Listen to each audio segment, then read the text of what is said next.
Hello, good morning everyone. You are studying structure of atom and today's topic is evidence for the quantized electronic state. It is also called atomic spectra या atomic spectrum. आज spectrum के बारे में समझने वाले हैं। अब ध्यान से देखेंगे। When an element is excited by some method such as by heating, by passing electric current or by passing electric discharge, the atom of element emit electromagnetic radiation of definite frequencies। क्या लिखा, क्या बताया इन्होंने कहा कि यदि किसी element के एटम को हम एक्साइटेड करते हैं, उत्तेजित करते हैं, एक्साइटेड स्टेट में लाते हैं, मेथड चाहे उसको गर्म करो या इलेक्ट्रिक करंट पास करो या इलेक्ट्रिक डिस्चार्ज करो, तो एलिमेंट के एटम जो हैं क्या होते हैं, एक्साइटेड होकर रेडिएशन छोड़ते हैं और इन रेडिएशन की फ्रीक्वेंसी निश्चित होती है। The arrangement of these radiation in order of increasing wavelength, इस रेडिएशन को, जो रेडिएशन इसने छोड़ा है, उस रेडिएशन को हम बढ़ते हुए वेवलेंथ के क्रम में या घटते हुए फ्रीक्वेंसी के क्रम में अरेंज करें तो हम उसको एमिशन स्पेक्ट्रम कहते हैं। It is called emission spectrum of element, उस एलिमेंट का एमिशन स्पेक्ट्रम कहलाएगा। Since the radiation in a spectrum are emitted due to energy change taking place in the atom, ऐसा इसलिए होता है क्योंकि उसके एनर्जी के मान में, किसके, एटम के, किसी एलिमेंट के एटम के एनर्जी के मान में चेंज आता है, इसलिए यह स्पेक्ट्रम शो करता है। This spectrum is also known as atomic spectrum, इसी को हम एटॉमिक स्पेक्ट्रम कहते हैं। समझ में आ गई होंगी बातें। यदि किसी एलिमेंट को आप किसी मेथड से, चाहे उसको हीट करो या इलेक्ट्रिक करंट पास करो या फिर लाइट, सनलाइट में रखो, तो आप जानते हैं कि उसके सतह से इलेक्ट्रॉनों का उत्सर्जन होगा। जो उत्सर्जन होगा इलेक्ट्रॉनों का, तो उनकी फ्रीक्वेंसी अलग अलग होगी। जो कि रेडिएशन छोड़ेंगे, उस अलग अलग रेडिएशन की फ्रीक्वेंसी होगी। अगर इस फ्रीक्वेंसी को हम, इस स्पेक्ट्रम, इस रेडिएशन को हम किसके क्रम में, इंक्रीजिंग वेवलेंथ के क्रम में या घटती हुई फ्रीक्वेंसी के क्रम में अरेंज करें तो उसी को हम एमिशन स्पेक्ट्रम कहते हैं या एटॉमिक स्पेक्ट्रम कहते हैं। The instrument use for obtaining spectrum is called spectroscope. जिस यंत्र के द्वारा इसको मेजर किया जाता है उसको हम कहते हैं स्पेक्ट्रोस्कोप या स्पेक्ट्रोग्राफ कहते हैं।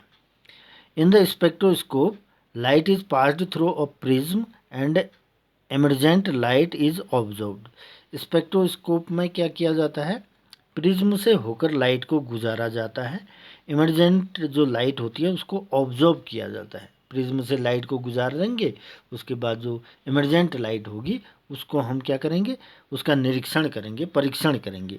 It is well known establish fact that ray of light undergoes deviation when passing through the prism. ये 10th स्टैंडर्ड में आपने प्रैक्टिकल किया है। यदि वाइट लाइट को किसी प्रिज्म से होकर गुजारते हो तो वाइट लाइट जो है एक निश्चित क्रम में डेविएट हो जाती है, विचलित हो जाती है। The angle of deviation is directly proportional to frequency of radiation. जो ये एंगल बनता है डेविएशन का, विचलित होने का जो एंगल बनता है, प्रकाश के मुड़ने का जो एंगल बनता है, वह किस पर निर्भर करता है, रेडिएशन की फ्रीक्वेंसी पर निर्भर करता है। Thus, if we pass a beam of radiation having different frequency through prism, यदि कहता है हम अलग अलग फ्रीक्वेंसी की लाइट को हम प्रिज्म से होकर गुजारें, these radiation undergo unequal deviation, तो हम पाएंगे कि डेविएशन इक्वल नहीं होता है, अनइक्वल होता है। कोई लार्ज एंगल से डेविएट हो जाते हैं, कोई स्मॉल एंगल से डेविएट हो जाते हैं। And get arrangement in order to decreasing frequency, और घटती हुई फ्रीक्वेंसी के क्रम में ये अरेंज हो जाते हैं अपने आप। For example, beam of ordinary light split into 7 colors vibgule after passing through the prism. आप जानते हैं अगर प्रिज्म से होकर श्वेत प्रकाश को, व्हाइट लाइट को गुजारा जाता है तो यह 7 कलर विबग्योर VIBGYOR विबग्योर में डेविएट हो जाता है। अब इसी में इसकी डेफिनेशन दी गई है, डेफिनेशन को देखेंगे।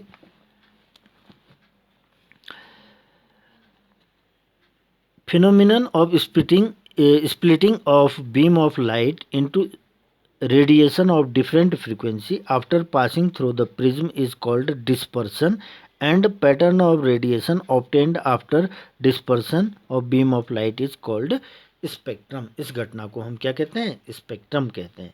यदि श्वेत प्रकाश किसी प्रिज्म से होकर गुजारेंगे तो वह प्रकाश अलग अलग, उनकी प्रकाश की फ्रीक्वेंसी अलग अलग होती है। रेड कलर की अलग होती है ना, वायलेट की अलग होती है, येलो की अलग होती है। अलग अलग फ्रीक्वेंसी के आधार पर अपने आप क्या हो जाते हैं? अरेंज हो जाते हैं। और जो ये अरेंजमेंट आपको मिलता है, अपने आप अरेंज हुआ जो मिलता है, उसी को हम क्या कहते हैं? स्पेक्ट्रम कहते हैं। ठीक हो गया। In case of dispersion of sunlight the 7 colour obtained change from violet to red without any discontinuity. White light के केस में, सनलाइट के केस में ये जो है चेंज आता है वायलेट से रेड कलर में विदाउट एनी डिसकंटिन्यूटी के। ठीक है ना, which means each colour blend into the other. इसका मतलब एक कलर दूसरे कलर पर ब्लेंड हो जाता है। Such spectrum is called continuous spectrum. ऐसे स्पेक्ट्रम को हम कंटिन्यूअस स्पेक्ट्रम कहते हैं। The continuous spectrum the radiation corresponding to all wavelength are present. इसमें सारी वेवलेंथ मौजूद होती हैं। On the other hand atomic spectra of most of the element consist of number of bright line separated by dark band. यदि हम atomic spectra को लेते हैं तो यहाँ पर हमें देखने को मिलता है बहुत सारी ब्राइट लाइन, चमकीली लाइनें जो हैं अलग हो जाती हैं। किससे? डार्क बैंड से। That's why atomic spectrum is also known as line spectrum. इसलिए हम एटॉमिक स्पेक्ट्रम को लाइन स्पेक्ट्रम भी कहते हैं। The various lines in the line spectrum correspondent to radiation of different wavelength. इनमें इनकी लाइनों की वेवलेंथ अलग अलग होती है। जो अलग अलग लाइन मिलेंगी आपको, उनकी वेवलेंथ अलग अलग होती है। एमिटेड बाय एक्साइटेड एलिमेंट, और जिस एलिमेंट को आपने एक्साइटेड किया है उसके एटम के द्वारा जो ये रेडिएशन छोड़ा जाता है उसकी वेवलेंथ अलग अलग होती है। These lines in a line spectrum of element are characteristics of the atom of element. इन्हीं लाइनों की मदद से हम किसी एलिमेंट के एटम को पहचानते हैं। Therefore atomic spectrum of element can use to identify element and sometime called fingerprint of atom. इसी तरह से हम किसी एलिमेंट के एटम को पहचानते हैं। किसके ज़रिए से? एटॉमिक स्पेक्ट्रम के ज़रिए से। इसीलिए इसको क्या कहा गया है? फिंगरप्रिंट कहा गया है। किसी एटम का फिंगरप्रिंट कहा गया है। तो क्या समझ में आई? समझ में ये आई कि आपके अलग अलग एलिमेंट के जो एटम होते हैं उनका एटॉमिक स्पेक्ट्रम अलग अलग होता है।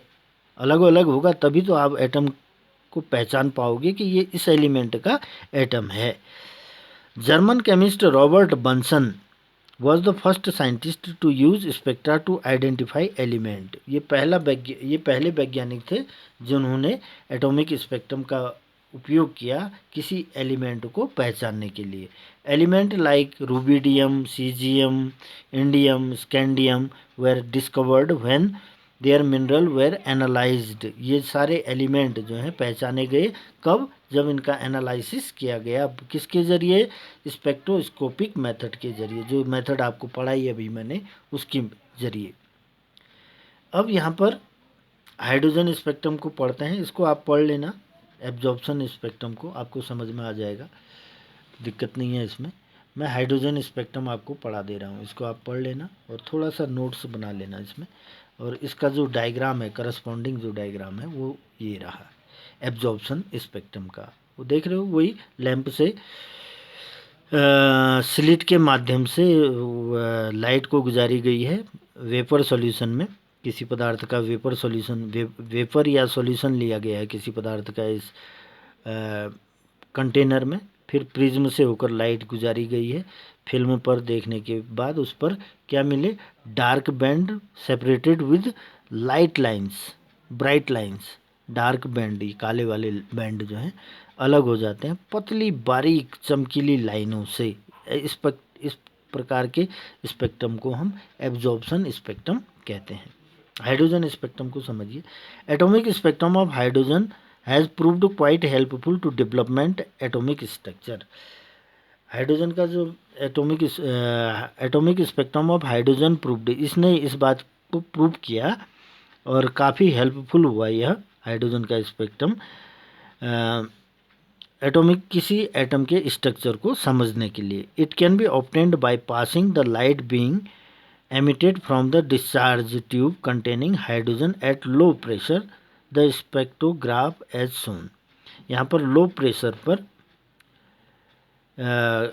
हाइड्रोजन गैस से गुजारा गया इसको, तो इसमें आप फिल्म में देख रहे हो वो प्रिज्म रखा गया है, प्रिज्म के बाद डेविएशन हो रहा है। तो यहाँ पर भी देखा गया कि डार्क बैंड के बीच में ब्राइट लाइंस प्राप्त हुई। When electric discharge were passed through the hydrogen gas, its molecule dissociate into hydrogen atom। जब इलेक्ट्रिक डिस्चार्ज पास किया गया हाइड्रोजन गैस से, इस सिलेंडर में से हाइड्रोजन गैस में, तो इसके मॉलिक्यूल, हाइड्रोजन के मॉलिक्यूल अलग अलग हो गए, किस में, हाइड्रोजन के एटम्स में। एक्साइटेड हाइड्रोजन एटम दस produce emit electromagnetic radiation in discrete frequency. इस ढंग से जो हाइड्रोजन के एटम थे, एक्साइटेड एटम थे, है ना, मॉलिक्यूल से टूटकर क्या बने, एटम बने, और उनकी फ्रीक्वेंसी क्या थी, डिस्क्रीट थी, मतलब अलग अलग फ्रीक्वेंसी थी। डिस्क्रीट माने अलग अलग फ्रीक्वेंसी।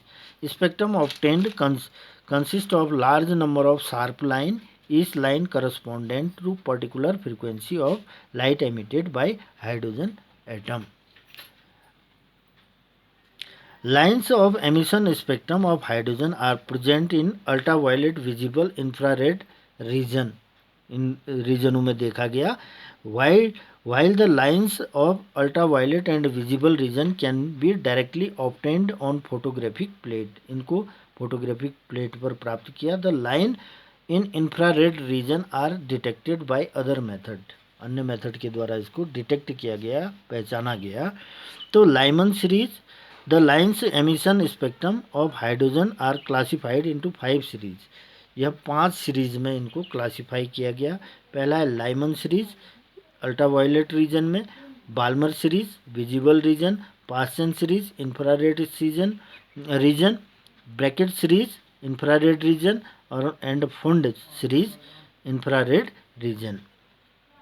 ये 5 तरह के अलग अलग कैटेगरी के स्पेक्ट्रम आपको प्राप्त होते हैं। इसी को डायग्राम से दिखाया गया नेक्स्ट पेज में, जैसे ये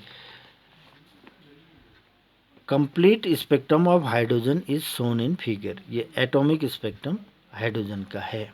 अब यहाँ पर एक बात आप नोट करेंगे, बाल्मर शोड, साइंटिस्ट हैं कोई 1835 में, that spectral lines are expressed in terms of wave number inverse of wavelength, then the lines is visible region, obey the formula. इसके लिए फॉर्मूला है न्यू बार इक्वल टू 109,677